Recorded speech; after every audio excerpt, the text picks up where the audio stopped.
오늘 우리에게 주신 하나님의 말씀은 사사기 1장 1절부터 15절 말씀입니다.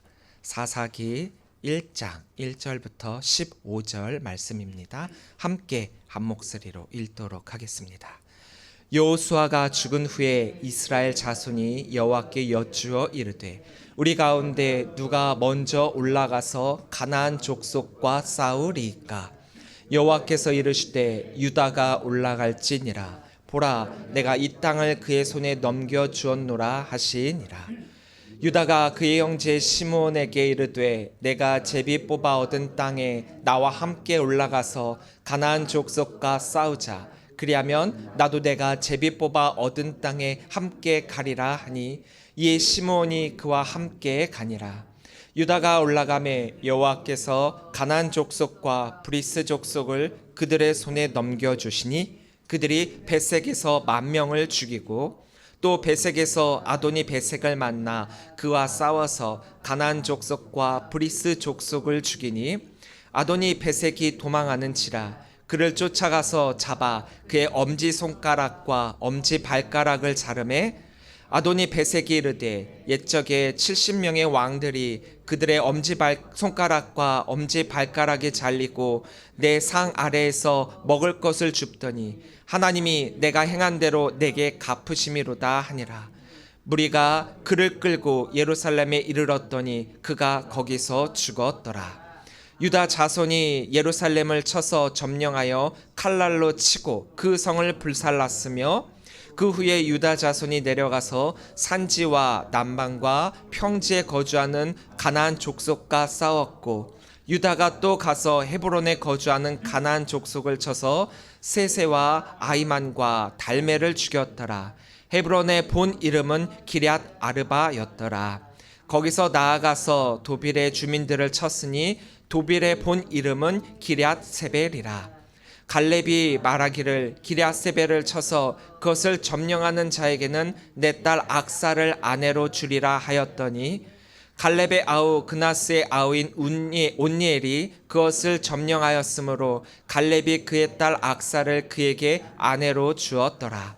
악사가 출가할 때 그에게 청하여 자기 아버지에게 밭을 구하자 하고 나귀에서 내리매 갈렙이 묻되 내가 무엇을 원하느냐 하니 이르되 내게 복을 주소서. 아버지께서 나를 남방으로 보내시니 샘물도 내게 주소서 하매 갈렙이 윗샘과 아랫샘을 그에게 주었더라. 아멘. 할렐루야. 오늘도 우리 주의 전을 차신 우리 성도님들을 주님의 이름으로 사랑하고 축복합니다. 우리 옆에 계신 분들과 함께 인사 나누겠습니다. 사랑합니다. 축복합니다. 사랑합니다. 축복합니다. 오늘 예배 동행으로 우리 언약교회와 함께 해주신 우리 복직교회 성도님들을 주님의 이름으로 사랑하고 축복합니다. 오늘부터 우리 교회는요 사사기서의 말씀을 연속으로 설교를 하게 됩니다. 지난번까지 사도행전을 함께 통해 가지고 선교적 교회와 또 우리 모든 이 땅의 교회들이 무엇을 향해 나가야 될지를 함께 나눴었는데 이제는 우리가 구약의 사사기를 통해서 하나님 없이 사는 삶에 대한 그 끝이 어떤 것인지 그리고 우리가 어떻게 이 땅에 소망을 품고 살아가야 되는지를 이 사사기를 통해서 함께 말씀을 나누려고 합니다. 오늘날 우리 현대 교회에 있어서 가장 큰 위기 중에 하나는 무감각한 신앙이라고 이야기를 합니다. 예배는 하나님께 주일마다 이렇게 찾아와서 예배를 해요. 또 예배 때마다 하나님께 예배를 하고 찬양은 부르는데 이상하게 마음은 뜨겁지가 않아요. 예수님을 만났던 그 첫사랑 때는 너무 뜨거워서 보고 싶어도 또 보고 싶고 찾아와도 또 찾아오고 싶었던 그런 때였고 또 왜 그렇게 눈물이 많은지 말씀만 들어도 찬양만 해도 눈물을 흘리던 그런 때가 있지 않았습니까? 근데 시간이 지나면서 이 신앙이라고 하는 것이 익숙해져 감에 따라 점점점 우리의 마음은 굳어져 가고 있습니다. 심리학에서는 이것을 정서적 탈감각이라고 말을 하는데 쉽게 이야기해서 반복되는 환경 가운데 감정이 무뎌지는 현상을 의미하고 있습니다. 그러니까 우리가 매주 이렇게 주일날 하나님의 날, 주의 날이라고 하는 이 날에 교회에 나와서 예배는 하는데 그 예배 가운데 하나님을 만나고 하나님이 주시는 말씀을 통해서 마음이 뜨거워지고 또 나에게 주신 그 말씀의 감격으로 한 주간을 살아가야 됨에도 불구하고 이상하게도 그 감정이 메말라 가면서 그냥 교회만 왔다 갔다 하는 썬데이 크리스찬이 되고 있다라는 거예요. 오늘날 우리 시대의 성도들이 그렇다라는 겁니다. 살아남기 위해서 너무나도 바빠요. 우리 성도들 되게 바쁘대요. 저도 목회자로서 성도님들과 대화하다 보면은 늘상 입에 달고 살아가는 단어가 바쁘다입니다. 저도 바빠요. 우리도 바빠요. 모두가 바빠요. 그런데 그 바쁜 가운데 영혼은 점점 메말라가고 있습니다. 바빠서 기도 못하고요. 바빠서 말씀은 멀어지고 있고요. 그냥 단순히 신앙은 습관처럼 남아있게 됩니다. 근데 그거 아십니까?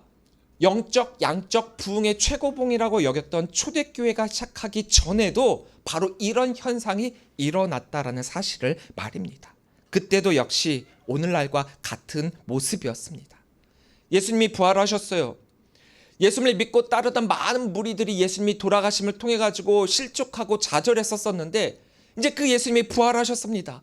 그러면 기쁜 마음으로 또 행복한 마음으로 또 누구보다도 앞장서서 복음에 매진하여 그 앞으로 향해 나아가야죠. 그런데 예수님이 부활하셨는데도 제자들은 문을 잠그고 숨어 있었죠. 두려웠죠. 미래가 보이지 않습니다. 움직일 힘이 없어요. 그때 어떤 일이 일어납니까? 그들에게 성령이 임하게 됩니다. 성령 강림절은 단순히 우리들에게 성령이 내려온 날이 아니에요. 멈춰있던 사람들을 다시금 움직이게 만든 날입니다. 오늘 웨슬리 회심 기념 주일이라고 했죠. 존 웨슬리 목사님이 우리 감리교회 창시자이신데요. 이 웨슬리 목사님은 누구보다 열심히 신앙생활했던 사람입니다.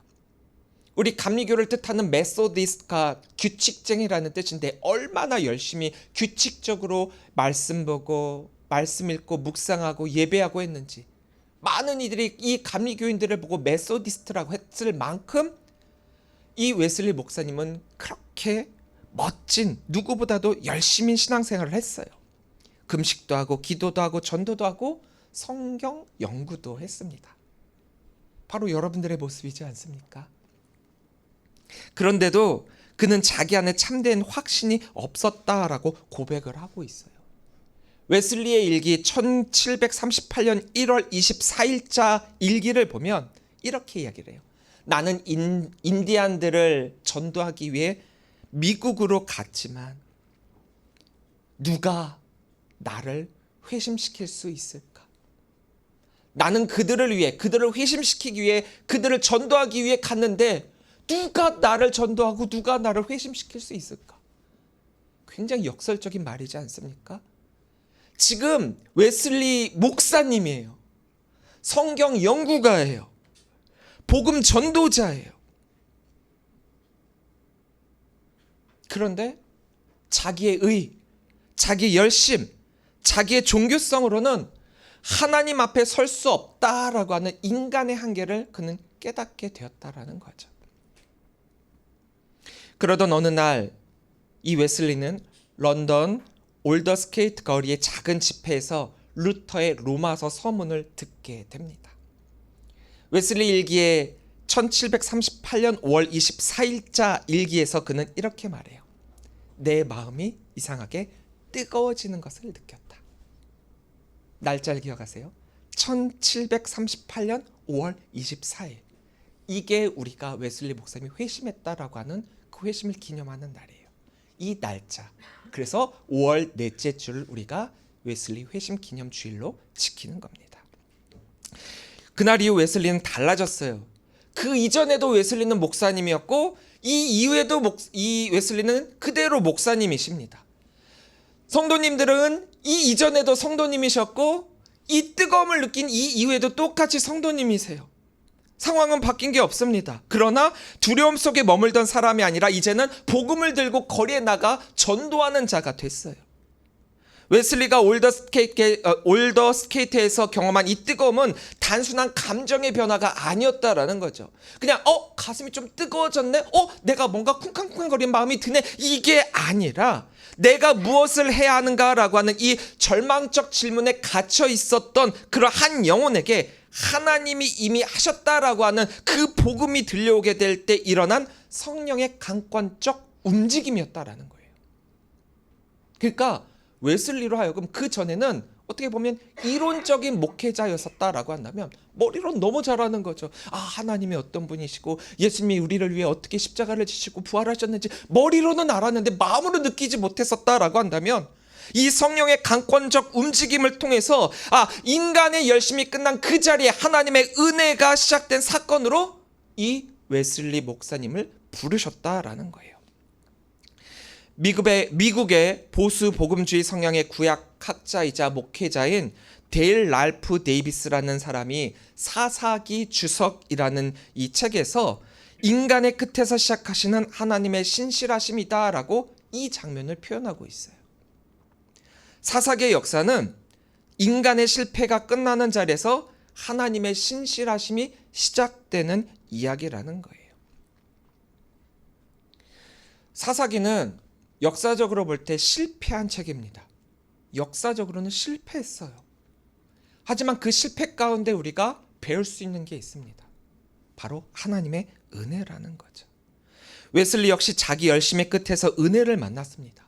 우리가 성령을 받았다. 여러분들 성령을 받으셨습니까? 라고 질문을 할 때 난 성령을 받았어요. 난 성령을 못 받았어요. 이렇게 대답을 하시잖아요. 그 기준이 뭡니까? 여러분들은 무엇을 보고 성령을 받았다 못 받았다 표현을 합니까? 이 웨슬리 목사님처럼 가슴이 갑자기 뜨거워지는 거예요. 저도 성령을 언제 받았냐라고 저한테 질문을 하면 저는 고2 때라고 표현을 해요.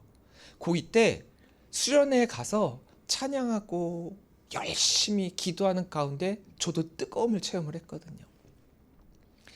그리고 그 뒤에 또 방언도 하게 되는데 지금 생각해 보면 그때와 같은 열심과 뜨거움과 열정은 좀 많이 떨어진 것 같아요. 목회자인데도. 그런데 저에게 성령이 있습니까? 라고 물어본다면 저는 뭐라고 대답할까요? 그럼에도 불구하고 저는 성령을 받았고 성령과 동행하고 있습니다 라고 고백할 수 있어요. 자신 있게 고백합니다. 왜냐? 나의 열심의 끝에서 하나님의 은혜를 발견했기 때문이에요. 존 웨슬리 목사님이 로마서 서문을 듣고 뜨거워졌다라고 하는 것은 단순한 감정적 느낌이 아니라 성령의 능력이라는 거예요. 성령은 멈춘 사람을 다시 움직이게 하시는 하나님의 능력입니다. 오늘 본문을 보면요. 사사기 1장 1절에는 그 첫 단어조차가 뭐라고 이야기를 하느냐? 여호수아가 죽은 후에라고 표현하고 있어요. 지도자를 잃고 멈춰선 이스라엘에게 들려온 너무나도 안타깝고 힘겨운 그런 외침이죠. 그들을 이끌었던 모세가 있었습니다. 모세의 뒤를 이어 여호수아가 그들을 이끌어 이곳 가나안 땅까지 들어왔습니다. 하나님의 약속의 땅에 들어왔기 때문에 이제 그들 앞에는 승승장구만 남을 것 같았죠. 근데 잘 아시다시피 여호수아서는 미완의 정복입니다. 이미 이 가나안 땅을 다 정복한 게 아니에요. 여호수아가 죽은 이후에 그들이 해야 할 일이 더 많이 남아 있었어요. 그런 와중에 지도자가 사라졌습니다. 중심이 흔들립니다. 백성들은 두려워했죠. 그래서 이스라엘 백성들은 하나님께 묻는 것임과 동시에 하나님께서 이스라엘 백성들에게 또다시 그 동일한 질문을 하고 있습니다. 누가 먼저 올라갈 것이냐? 오늘 이 예배를 통해서 이 물음과 결단 가운데 우리의 식어져 버린 마음이 다시 뜨거워지고 멈춰있던 믿음이 다시 움직이기 시작하는 은혜가 있기를 간절히 소망합니다. 1절 말씀 함께 보겠습니다.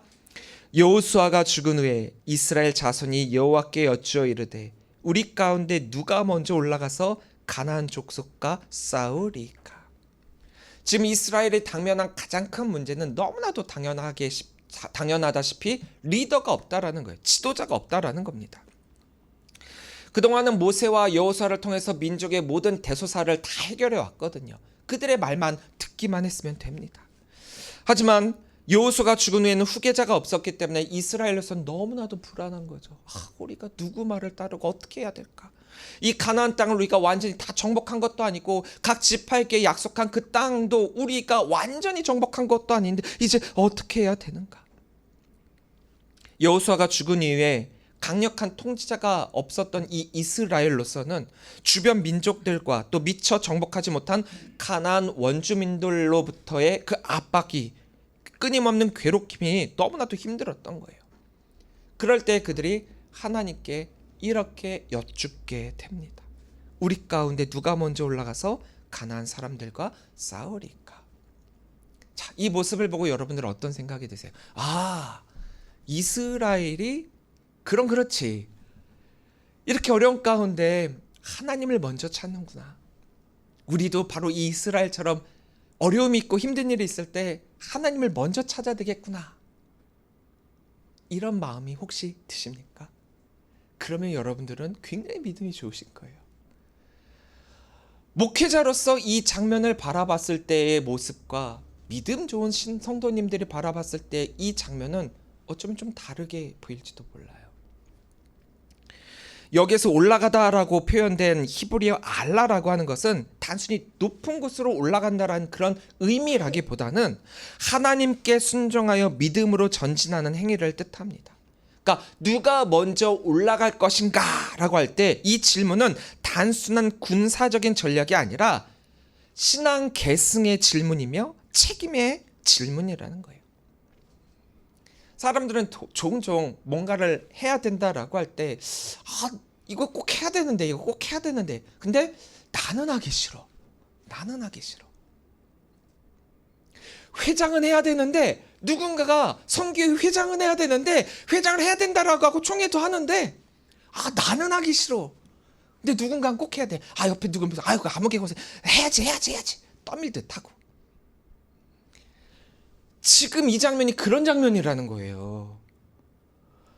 누가 먼저 올라갈 거라고 하는 거, 그 장면이 누군가 책임져 주기를 바라는 그런 소망으로 하나님께 여쭙고 있다라는 거예요. 누군가 대신해 주고 누군가 기도해 주고 누군가 헌신해 주기를 원하고 누군가 교회를 지켜 주기를 바라는 그 마음으로 이렇게 하나님께 여쭙고 있다라는 거예요. 여쭙는 모습 그 자체는 좋은데 그 의도가 조금 아쉽다라는 거죠. 하나님이 말씀하시면, 하나님이 올라가라 하시면 내가 그 말에 믿음으로 순종하여 나아가겠습니다라는 그런 마음으로 질문을 던진 게 아니라 누가 올라가면 될까요? 근데 나는 좀 빼주세요. 이런 마음이 더 컸다라는 거예요.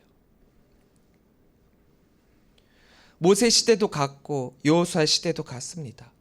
이제는 새로운 세대를 부르시고 계시는데 사람들은 여전히 머뭇거리고 있습니다. 2절입니다. 여호와께서 이르시되 유다가 올라갈지니라 보라 내가 이 땅을 그의 손에 넘겨주었노라 하시니라. 이런 가운데 하나님은 유다 지파를 부르시고 계십니다. 리더의 부재가 이스라엘로 하여금 큰 불안감을 갖게 만들었는데 그렇다라고 해서 하나님은 그 하나님의 계획하심과 역사를 멈추지 않으시고 계시죠.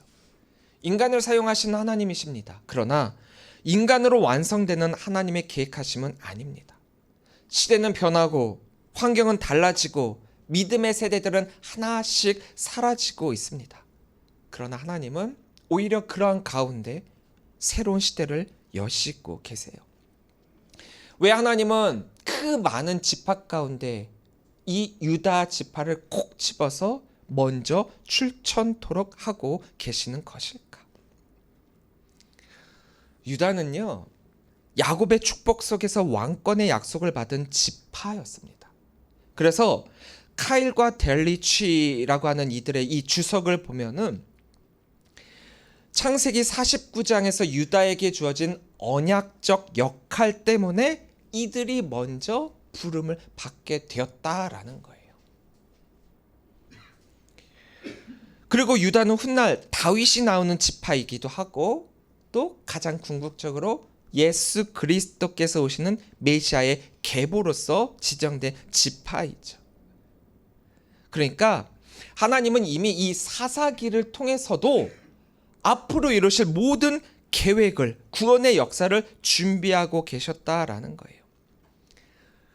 우리의 눈으로는 알 수 없는 것들이 너무 많습니다. 우리의 뜻으로는, 우리의 생각으로는 이해되지 않는 것들이 너무나도 많이 있습니다. 하지만 하나님은 질서 없이 계획 없이 움직이지 않으신 분이세요. 이미 이 유다를 부르신 가운데서도 하나님의 계획하심과 구원의 뜻은 이 유다 지파를 통해서 이루어지고 계셨다라는 거예요. 매튜 헨리 주석은 이 장면을 두고 하나님은 준비된 사람을 사용하시며 순종하는 공동체를 통해 승리를 이끄신다라고 표현하고 있습니다. 제가 예전에 준비된 자를 하나님께서 사용하신다라고 했는데 맞아요. 준비된 자를 더 많이 사용하십니다. 물론 준비되지 않아도 준비를 시켜 사용하시는 하나님이시기도 하고요. 유다가 먼저 올라간다라고 하는 것은 단순한 전쟁의 순서가 아니에요. 유다 너희가 먼저 싸워. 그 다음에 시몬 너희들이 싸워. 이게 아니라는 거예요. 이게 아니라 하나님 나라의 계보가 앞으로 전진하고 있다라고 하는 그런 선언입니다. 사사기는 실패의 역사처럼 보여요. 하지만 더 깊이 들여다보면 그 실패 가운데 드러난 하나님의 은혜의 역사입니다. 인간은 반복해서 실패해요. 넘어지고 두려워하고 하나님을 잊어버립니다. 왜요? 인간 약하잖아요. 완벽한 인간 없고요. 완전한 인간 없습니다. 약하기 때문에 넘어지고 약하기 때문에 두려워하며 약하기 때문에 반복해서 실패합니다. 하지만 하나님은 그런 우리의 연약함을 통해서 여전히 구원의 역사를 이루어 가시고 계십니다. 할 수 없어요. 부족해요. 능력 없어요. 시간 없어요. 이거는 하나님 앞에서 다 핑계일 뿐이라는 거예요. 하나님은 그것을 넘어서서 사용하시기 때문이라는 거죠.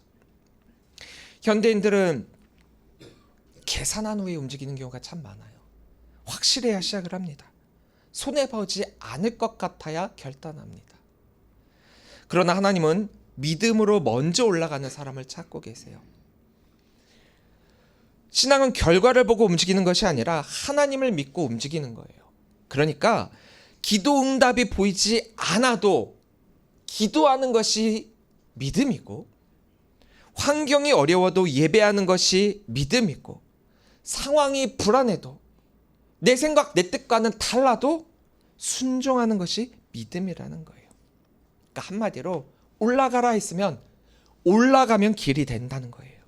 순종하면 은혜가 따라온다는 거예요.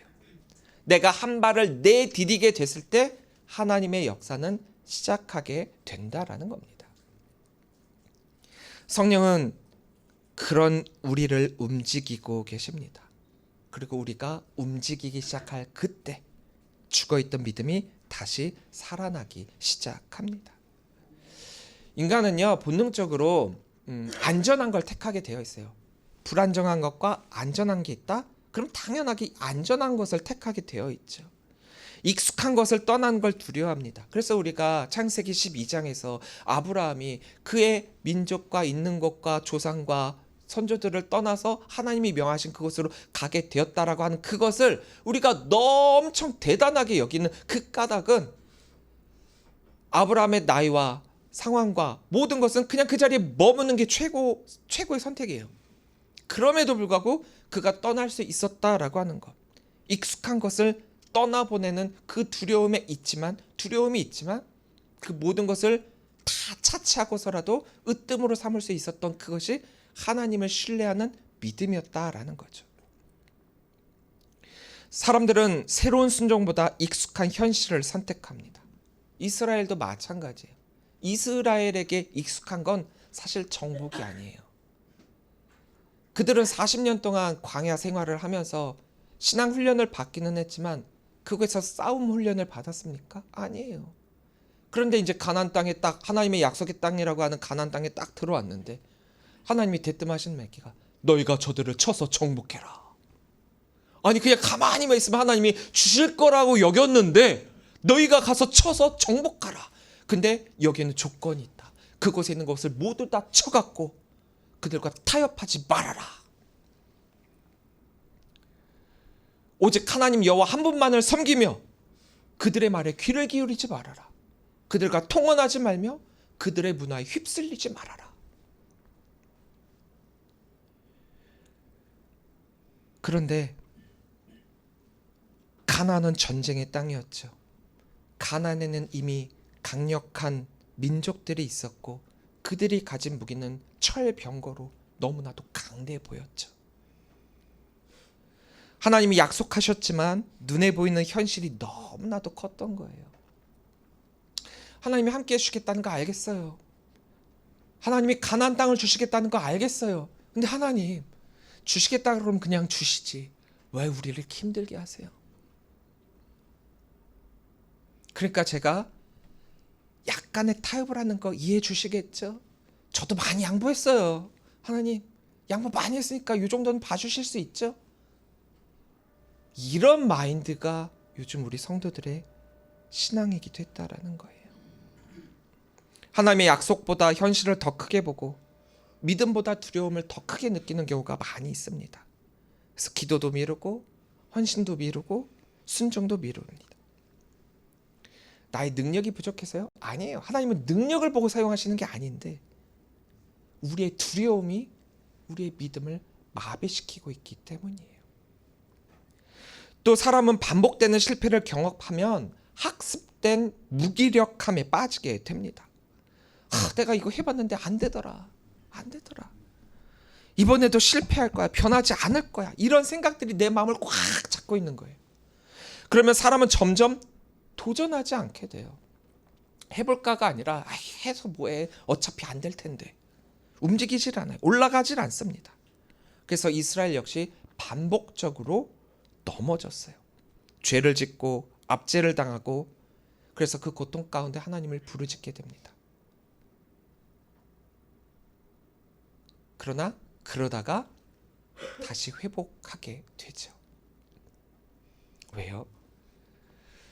하나님은 그럼에도 불구하고 그런 그들을 그냥 끝내버리지 않으셨기 때문입니다. 성령의 역사는 여기서 시작이 돼요. 우리가 약해서, 우리가 부족해서, 우리가 두려움에 떨어서 그래서 믿음의 이 만큼이 너무나도 작아 흔들리고 넘어지는 가운데 있지만 하나님은 우리를 끝까지 버리지 않으시는 분이십니다.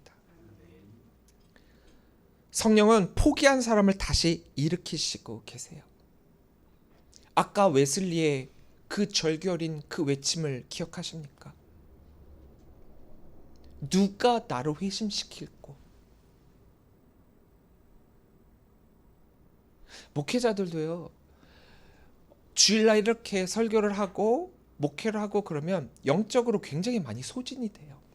그럼 목사님들도 이렇게 외칠 수 있겠죠. 성도님들은 목사님을 통해 가지고 영적으로 체험을 받고 가람의 위로를 받고 하는데 그런 나는 누구에게 받아야 되는가? 할 수 있겠죠.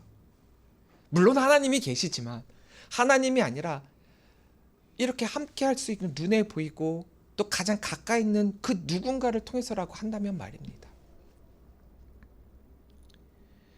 웨슬리도 그랬어요. 열심은 있었지만 생명이 없었습니다. 근데 성령이 그 마음을 다시금 뜨겁게 채워주셨어요.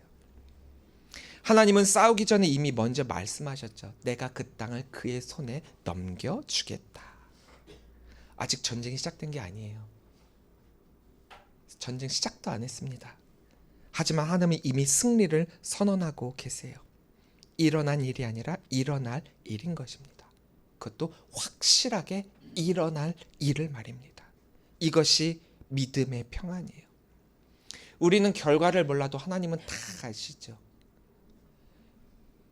뭐 똥인지 된장인지 찍어봐야 맛을 아냐 이런 우리 말도 있는데 맞아요. 우리 믿음은요 찍어보고 하는 게 아니라 이미 다 아는 거예요. 왜요? 하나님이 그러시겠다라고 하면. 우리가 흔들려도 하나님은 흔들리지 않으십니다. 성도는 상황 때문에 평안한 사람이 아니라 하나님께서 우리와 함께 해주시며 여전히 그 하나님께서 통치하신다라고 하는 그 사실 때문에 평안한 사람이라는 거예요. 그래서 성령은 우리 안에 두려움이 아니라 담대함을 주시고 계십니다. 성령 받은 베드로가 거리로 나갔고 성령을 경험한 웨슬리가 영국을 흔들며 너무나도 유명한 말이 있죠. 세계가 나의 교구다. 신앙은 현실 부정을 하는 것이 아니라 더 큰 현실이신 하나님을 바라보는 거예요. 4절 말씀입니다.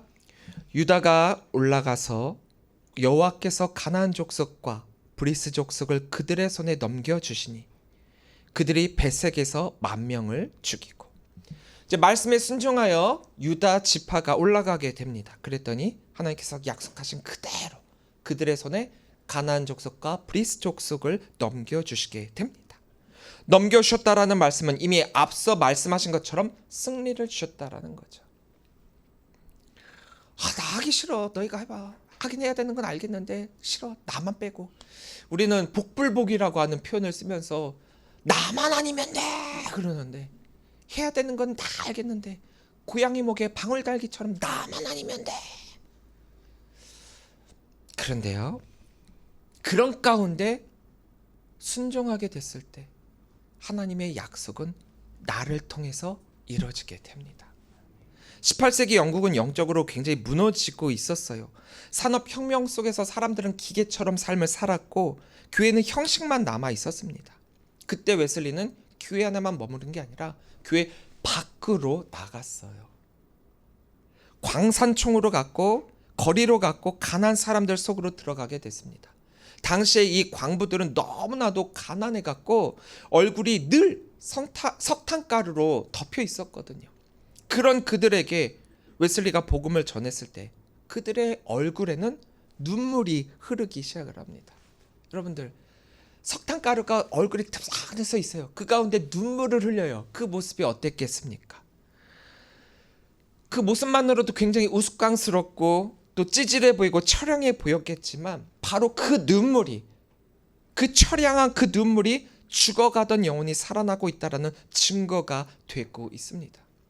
영국의 부흥은요, 어떤 커다랗고 화려한 건물에서 시작된 것이 아니라 바로 이렇게 성령으로 뜨거워져 올라간 한 사람의 마음에서 시작이 되고 있습니다.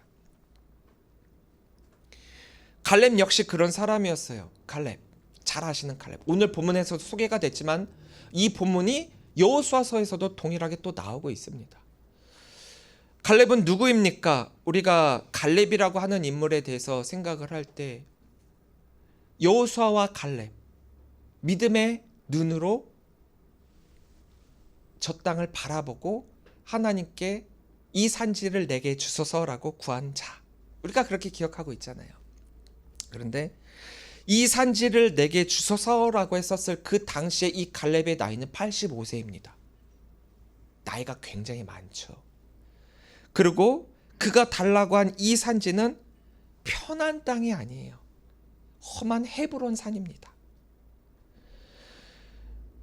그런데 편안하고 기름진 땅을 내게 달라라고 한 게 아니라 이렇게 험한 산을 달라라고 했었던 그 이유는 현실보다 약속을 더 크게 본 사람이었기 때문이에요. 이 헤브론 땅을 통해서 하나님께서 더 크게 사용하여 주실 것을 알았기 때문이라는 거죠. 젊지도 않았고 환경도 유리하지 않았습니다. 편안함을 요구하고 편함을 누릴 때, 그럴 때 이 갈렙은 더욱더 그 믿음을 향해 정진해 나가고 있었다라는 거죠. 사랑하는 성도 여러분, 하나님께서 오늘 우리들에게 묻고 계십니다. 누가 먼저 올라갈 것이냐? 가정에서 누가 먼저 기도할 것인가? 다음 세대를 붙들 사람이 누가 될 것인가? 무너진 예배를 다시 세우리가 누가 되길 것인가? 하나님은 오늘도 성령으로 뜨거워진 사람을 통해서 이 시대를 움직이시고 계십니다. 그리고 어쩌면 다음 세대는 우리, 바로 나를 통해서, 나의 믿음을 통해서 그들이 하나님을 배우게 될 것입니다.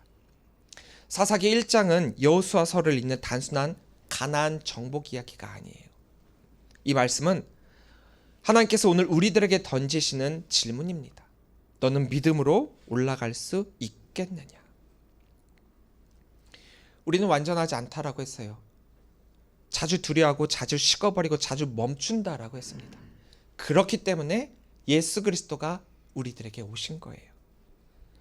우리가 실패한 순종의 길을 대신 걸으셨고 우리를 대신해 십자가를 지셨고 부활하시고 그리고 성령을 보내셨습니다. 성령은 단순한 능력이 아니라 예수님의 생명이 우리 안에 들어오는 사건이에요. 그리고 그 성령이 우리를 다시 움직이게 하고 계십니다. 사사기의 시대는 혼란의 시대였어요. 그러나 하나님은 그럼에도 끝내 그 역사를 포기하지 않으셨습니다. 웨슬리 시대의 영국도 무너져가고 있었습니다. 하지만 하나님은 성령의 불로 다시금 그 땅을 일으켜 세웠습니다. 오늘 우리의 시대도 영적으로 굉장히 어두운 시대다라고 이야기를 하고 있지요. 그러나 성령은 오늘도 여전히 역사하시고 계십니다. 이 말이 무슨 뜻이냐? 성령의 역사는 오늘 우리를 다시금 움직이게 하실 것이라는 겁니다. 기도의 자리로 움직이게 하시고 예배의 자리로 움직이게 하시고 사명의 자리로 움직이게 하실 것입니다. 사랑하는 성도 여러분, 성령 강림절은요 그냥 절기니까 매년 지켜왔으니까 과거의 기념일로 지키는 게 아니에요. 오늘도 성령님께서 사람을 일으키신다, 바로 나를 일으키신다라고 하는 선언입니다. 웨슬리의 마음을 다시금 뜨겁게 하여 그 영국 땅을 변화시켰던 것처럼 오늘 우리의 마음도 다시금 뜨겁게 하실 줄 믿습니다. 우리 교회가 다시 기도하기 시작하고 우리 가정이 다시금 예배하기 시작하며 우리 다음 세대가 다시 하나님께로 돌아오는 그 은혜가 있기를 간절히 소망합니다.